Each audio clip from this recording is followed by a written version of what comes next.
আসসালামু আলাইকুম, কেমন আছেন সবাই? একটা ভিডিও নিয়ে চলে আসলাম। আজকে রান্না করব আলু বেগুন টমেটো দিয়ে টাকি মাছের শুটকি। টাকি মাছের শুটকিটা আমার নিজের হাতে বানানোর শুটকির মজাই আলাদা। আমি টাকি মাছের শুটকিটাকে কড়াইয়ে গরম পানি দিয়ে কিছুক্ষণ আমি এটা গরম পানি দিয়ে একটু ধুয়ে নিলাম। এবার কড়াইয়ে তেল দিয়ে দিয়েছি। তেলটা গরম হলে আমি দিয়ে দিব এখানে পেঁয়াজ কুচি। পেঁয়াজটা হালকা ভেজে নেব। দিয়ে দিয়েছি কাঁচামরিচ বাটা, দিয়ে দিলাম রসুন বাটা আর দিয়ে জিরে বাটা দিয়ে মশলাটাকে আমি খুব ভালোভাবে কষাবো। সামান্য পানি দিয়ে দিলাম মশলাটা কষানোর জন্য। এভাবে আমি মশলাটাকে কষিয়ে নিব। এরপর দিয়ে দিব হলুদের গুঁড়া, এরপর দিয়ে দিব মরিচের গুঁড়া, যার যার ঝাল অনুযায়ী এটা দিয়ে অ্যাডজাস্ট করে নিতে হবে।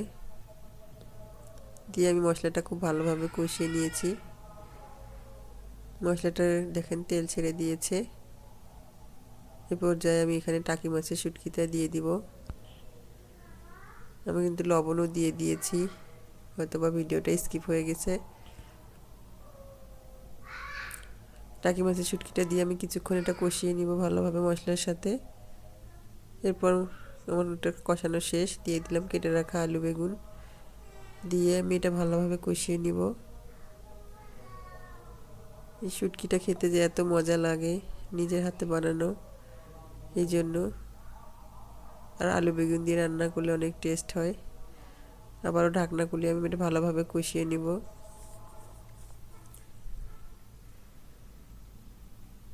দিয়ে দিলাম এখানে একটা টমেটো, দিয়ে আবারও ভালোভাবে এটা কষিয়ে নিব।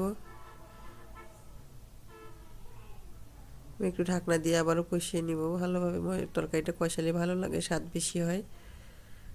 টমেটোটা দিয়ে আরও একটু কষিয়ে নিব আমি। এরপর দিয়ে দিব ঝোলের পানি। পরিমাণ মতো পানি দিয়ে দিলাম।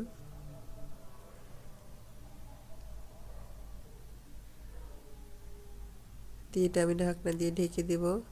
পানি মনে হচ্ছিল একটু কম হবে, আর একটু দিয়ে দিলাম। যে ঢাকনাটা খুলে আমি আবার একটু নেড়ে চেড়ে দেব। এভাবে আমি তরকারিটা রান্না করে নেব। রান্নাটা আমার প্রায় শেষ। এই টাকি মাছের শুটকি কিন্তু আলু বেগুন দিয়ে খেতে অনেক মজা লাগে। এটা অনেক খেতে মজা হয়েছিল।